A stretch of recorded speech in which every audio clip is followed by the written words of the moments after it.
Hey, y'all. Thanks for joining me. I am so excited about today's guest. I have Chris Cedarberg here with me. I think he is Mr. Chris on TikTok, but I'll make sure I get you guys the right info because you're going to want to check out his page for sure. My girlfriend and I have been big fans of Chris for a while now. He has a great platform. He's very true to his self. He happened to have had some contact with the criminal justice system as well. So, welcome to the show, Chris. Thanks for joining me. Thank you. Thank you for having me. I appreciate it. I know your after story, after prison, your life now, and things that you're involved with now, but let's back up the story a little bit.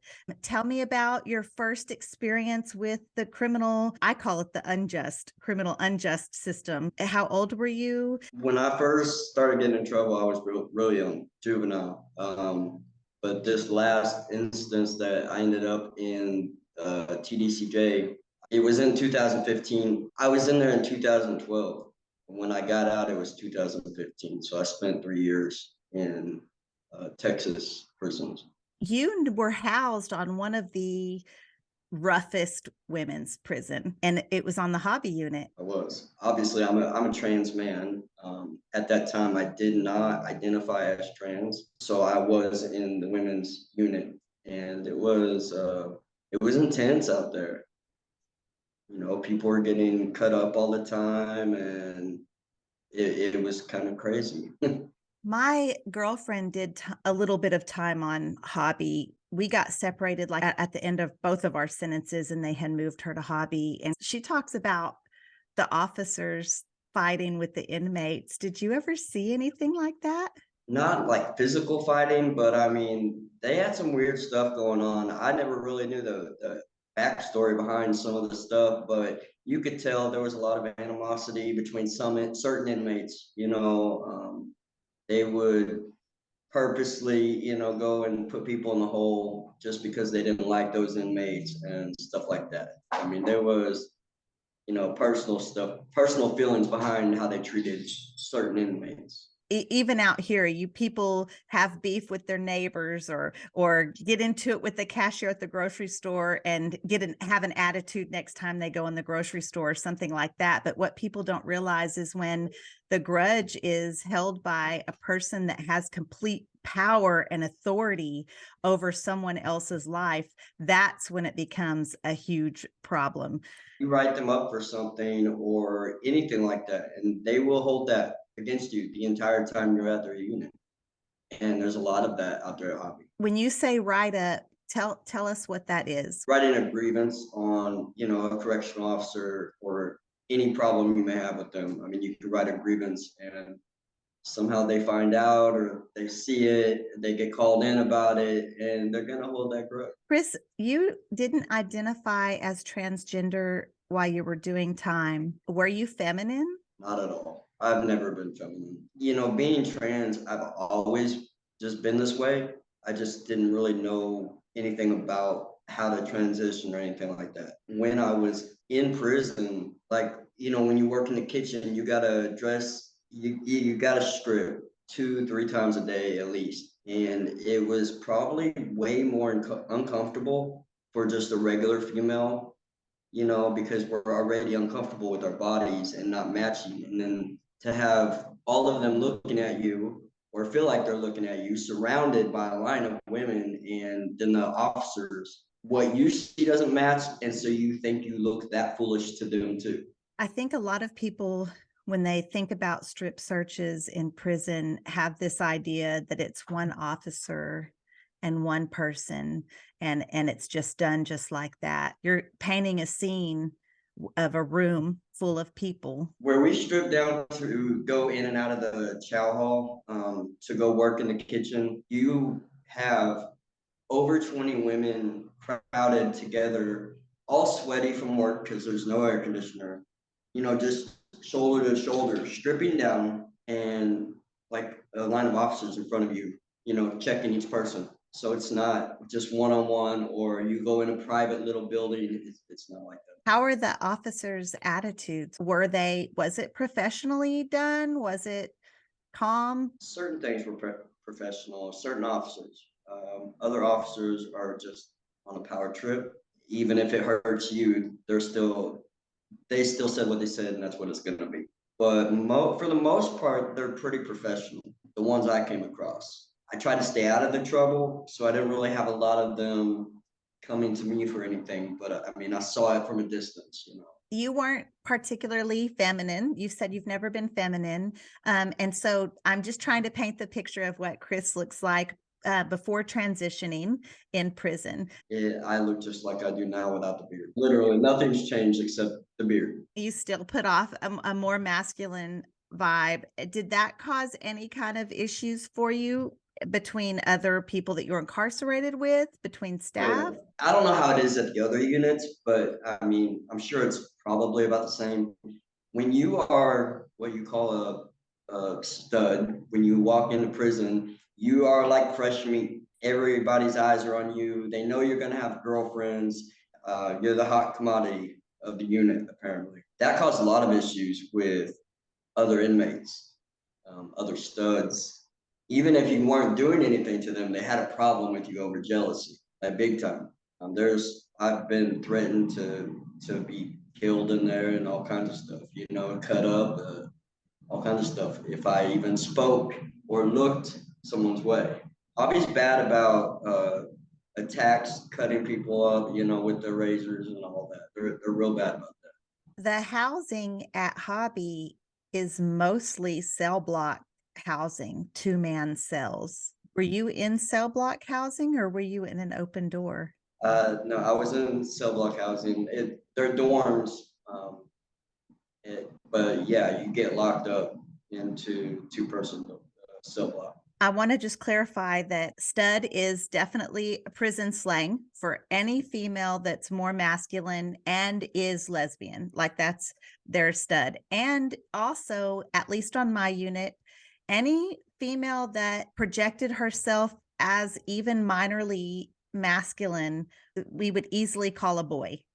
So my girlfriend definitely identifies as female, but she's very masculine. People mistake her for a man sometimes when we go somewhere. With that, I just want to say I lived in cell block housing for a significant amount of my time. And if a boy came in my cell to be a roommate, I dreaded it because just what you're saying, relationship issues. If I was in a relationship, that might be a problem for my girlfriend. If they were in a relationship, it would be a problem. Did anything like that ever come up with you?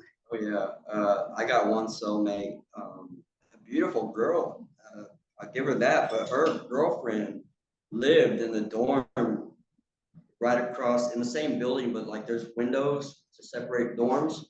And so her girlfriend lived in that dorm and she got moved in there. And her girlfriend had been there for like, she had like a 30-year sentence. But you know, once you have those long sentences, you don't care. And she was very known to do a lot of things before. And she's the one she sent lots of threats over. She was mad.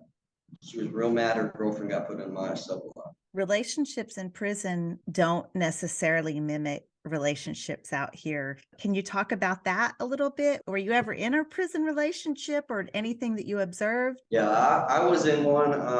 In fact, one of my roommates ended up being my girlfriend. I was living with her for a little while. And when we got separated, her jealousy, every time I would leave to go to work, to the kitchen or anything, I'd come back and I was apparently single because I talked to somebody or word came back to the unit that they saw me talking to somebody. It was just crazy. Just communicating, not talking as in flirting, but just anything, any words being spoken, you're automatically doing something wrong. The possession is intense. Why do you think that is? Why do you think it's more intense in there than out here? Oh no, it's like a whole different culture in there. It really is. Maybe that's all they have to do. I don't know. That's what I think too. I think that we have so little in there, and this is just you guys have known, and Chris knows because I think he follows me on social media as well. But I met my girlfriend in prison. Our relationship started in prison. It was there for a couple of years, and we've now moved to the free world and have been home for 2 years. But we have had to learn to completely change the dynamic of our relationship. I'll just throw one rule out, and then you tell me if you can think of any other relationship prison rules. And that is, if I was in line for chow, I couldn't have anyone remotely masculine standing behind me. That would have been a problem for my girlfriend and for that person's girlfriend. I'm impressed that y'all made it out here in the free world. I really am, because it is tremendously different. You cannot stand behind, like me, I couldn't go and stand behind any girl. I had to look around and see, make sure I wasn't standing behind someone's girlfriend. Or when you sit down for chow, you cannot pour someone else's drink. Their girlfriend has to pour that for them. So when you get out, you're used to doing those things in that manner. So like it took me a long time. When I got a girlfriend out here, I wouldn't pour like her family's drinks or anything like that. And standing behind people at the grocery store, I was uncomfortable. It took a while to get used to. Your roommate, you had a girlfriend that was your roommate? Yeah, it Did didn't the, start off like that, but it ended up like that. It started off rough.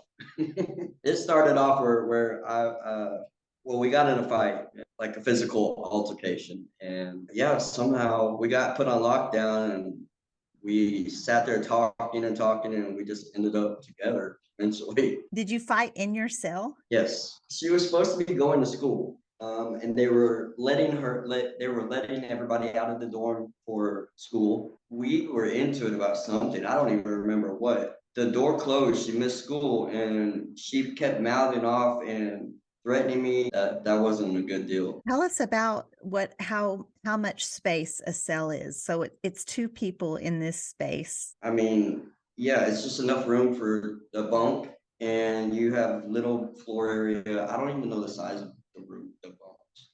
You have the little floor area, and then you have a toilet.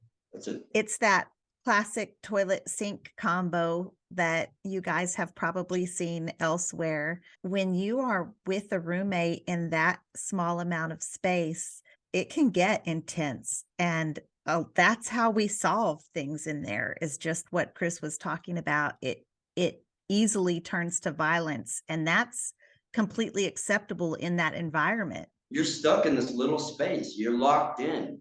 So if somebody keeps hounding you about something, eventually it's going to trigger you, and you're just going to attack. You're going to have enough. Is there anything about you, your personality or your belief system that you found yourself differing from while you were in prison? I've always been a survivor. You adapt to your surroundings. Um, Unfortunately, I never really had good surroundings before that, but I always tried to stay out of messes. Even though I got in trouble, I still tried to stay out of messes. So when I got put in there, it was basically just like you're thrown into the lion cage, and you have to learn to survive it. I didn't go around causing problems in there. But when they came to me, I wasn't going to back down. And that's one way that I've always been. Like I won't go out of my way to cause the problem, but I will defend myself and I will stand up for myself. So I can't really say that I changed a lot going in there. I was just kind of forced to stand up more. I think prison kind of puts us in survival mode. And you mentioned that you were already kind of in survival mode when you hit prison. So and now, do you feel like you're different now than you were when you were incarcerated? From beginning to end of incarceration, yes, definitely. Being in there, it forces you to learn patience. That's something that I never learned before. Now I can be patient if I need to be, but I've matured a lot. I've got my life together. Prison did a lot of good for me. Some it doesn't do that with. Some just keep going back. But sometimes we realize we don't ever want to go back there again. So we do what it takes to change for the better. When I came out, I was still in that survival mode because I got sent to a halfway house afterwards. And so I didn't really get my life together right away. But now I'm a lot different than when I was in there. I'm just going to use my poor girlfriend that's not here to even speak for and tell me any different. Is Brittany would have some officers because of the way she looked, which was dressing her clothes a little bit looser, her hair cut short. Just those two things would cause some of the officers to be a little more aggressive with her. And on the opposite spectrum, it would cause some of the officers to be flirtatious or give her extra privilege because of that. And I'm just wondering if you had experienced that same thing. Yes. Some will be real harsh, just because they know what you're doing. They know you have a girlfriend somewhere, they know what you're up to. So yeah, they're gonna take that out on you. And some, they see the harsher officers, and so they treat you even better because they feel bad for you. So it's 50-50. How did you survive your prison time mentally? I guess I kind of dove into my surroundings there. Mentally, there was nothing on the outside for me to focus on. My girlfriend of 8 years had up and disappeared, and so I had nothing else to focus on except for what was going on the inside, and just being able to focus on, relationships and stuff like that. It takes your mind off of a lot of stuff, even though you're dealing with that drama. It takes your mind off the fact that, hey, I'm stuck in this place, or the radio, little things. Do you think that people, incarcerated women, especially incarcerated women, enter into relationships for that very reason sometimes? Yeah, because they'll come out and they don't. Some of them will stay with women, but a lot of them don't. They need that emotional connection. They need something to keep their mind busy off of the real problems in their life. Being stuck in there, it's a big deal. People like to throw around like gay for the stay. That's a big term people want to throw out especially when it comes to women's prisons. But I think when we dive into that, it's just so much deeper. And you said something so crucial. It's making that connection. Okay, let's talk about the halfway house, Chris. So was that your parole answer, or did you go there? Was it more of a transitional home? That was my parole answer, and I had nowhere to go anyway, so I was going to be forced to go there anyway. So yeah, once I got there, that was a whole another ball game. I called my halfway house halfway prison Yeah. because the rules were very similar to prison. Yeah, tell me about that. Tell me about the rules. How was it at your halfway house? Of course, you had to get permission, just to go get on the bus to go certain places. Like you had a schedule you had to follow. Certain places you could go for that day, and then you had to be back. Everybody had to be back in at a certain time. Yeah, it was basically just the same thing, except you could go out and do things just as long as you're coming back. Did you work while you were in the halfway house?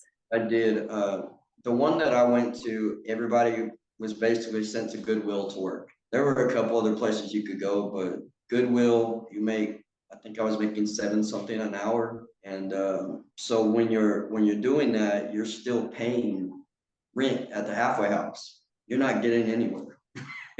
It's hard to save money when you're making seven something dollars an hour and then you have to pay rent where you're Yeah, at. they don't really give you a way to, when you have nothing else, they don't give you a way to jump ahead. So what's next? How did you get from being at the halfway house, making $7 an hour, paying rent? What happened? How did you get to where you're at? I hit complete rock bottom. That's what it takes. After the halfway house, I got into a three-quarter house, and that was an absolute disaster and probably one of the worst experiences I've ever had, even on top of prison. Everyone in there gets back on drugs. Not everybody, but a lot of them, they get back on drugs, and there's all this drama within the houses. Half of them are coupled up. You have that drama. I ended up in a big mess and ended up having to basically bail out of the three-quarter house just to get away from all the mess. And I ended up back homeless. So somebody had invited me to come stay with them, and it ended up being a crack house. They were doing things in the back room that I didn't know about, but I was pretty sure about. So I wanted out, and I was willing to do anything. And I told my friend, so I'm just gonna take off and go back to Missouri because that's where I'm from. They're like, well, what are you gonna do?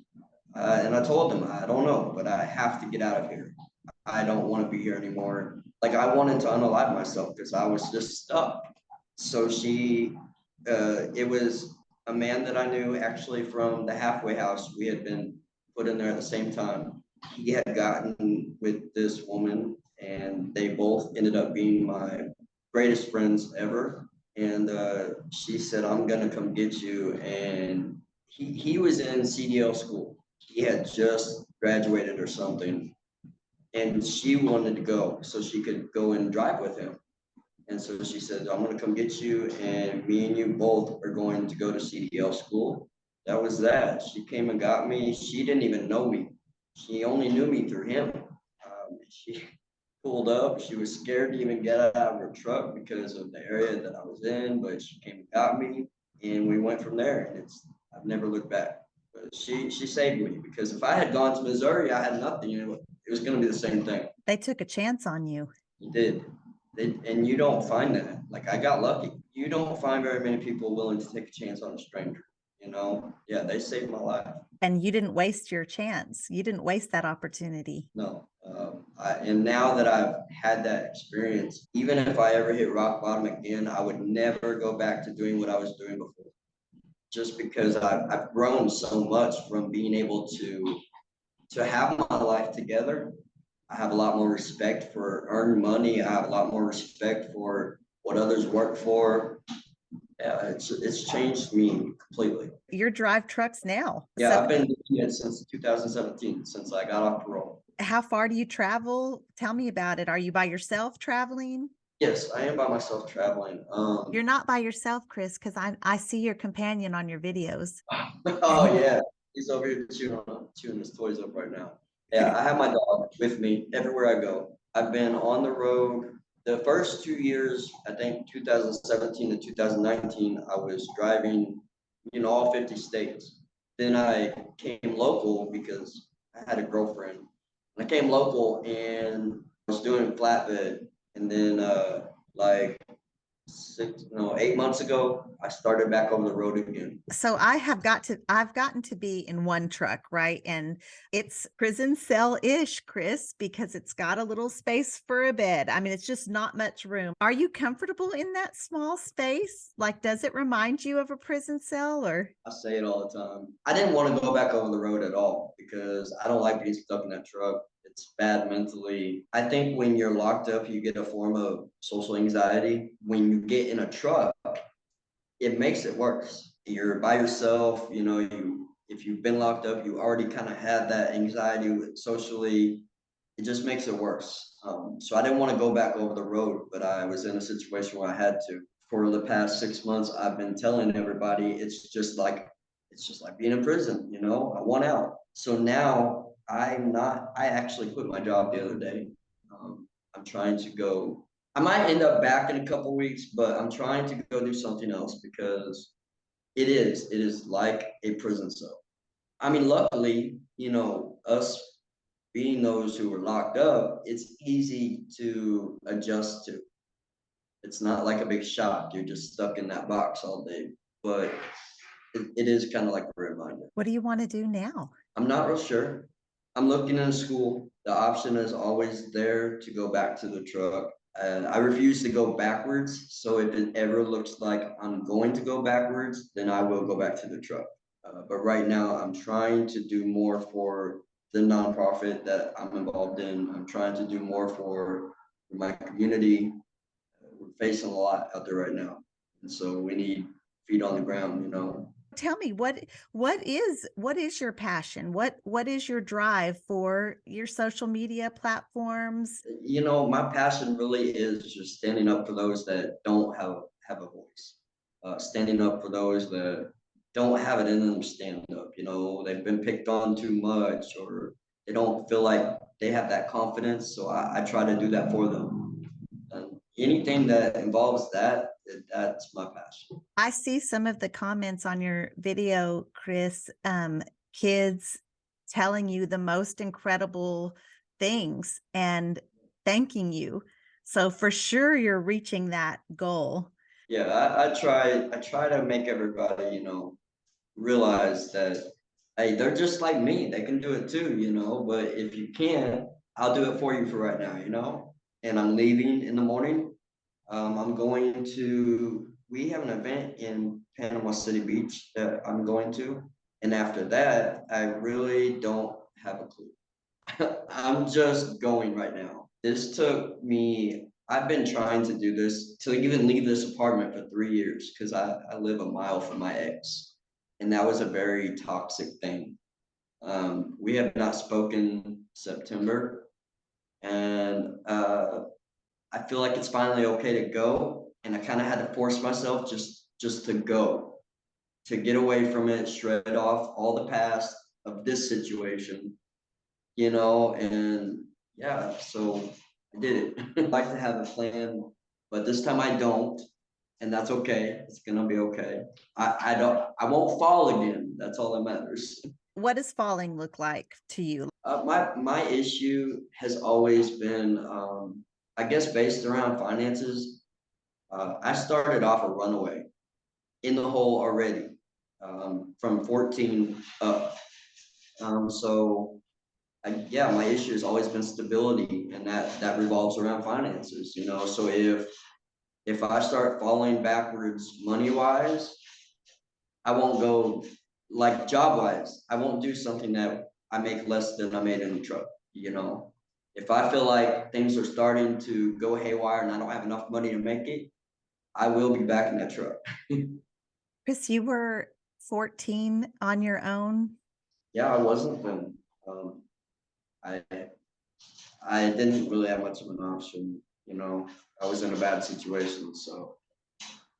I think that when I think about a 14-year-old runaway kid, and when I think about the people that I was incarcerated with and how most of them were broken long before they got to the prison system. Basically, I think that's just the heart of restorative justice, like pouring all of this energy and all of these tax dollars into an overcriminalized country, mass incarcerating people for issues that if we had poured that money into 14-year-old Chris, 15-year-old Chris, and given you some resources and guidance, you wouldn't have ever ended up in the carceral system. Yeah, you're exactly right.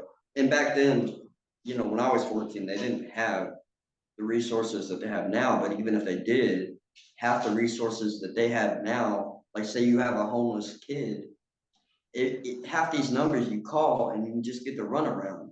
These kids are already struggling even to make that call, so they're gonna get in trouble. They're doing whatever they have to do to survive. That's how the whole process starts. In a perfect world, what kind of system would be in place to help kids like you when you were 14? Resources that don't give you the runaround. Resources where if you make the call, you can actually talk to someone. You don't get some automated message, or get sent to a website and take weeks to get a response back. You need actual people that you can talk to. And a lot of these places, they have such a big process to get in that you can't get in. The homeless shelters, I would never go stay at a homeless shelter. I don't blame those that don't. I would rather be out there on my own freezing because there's so much going on inside those shelters. Abuse, drugs. You're getting yourself in more messes. I love watching your videos.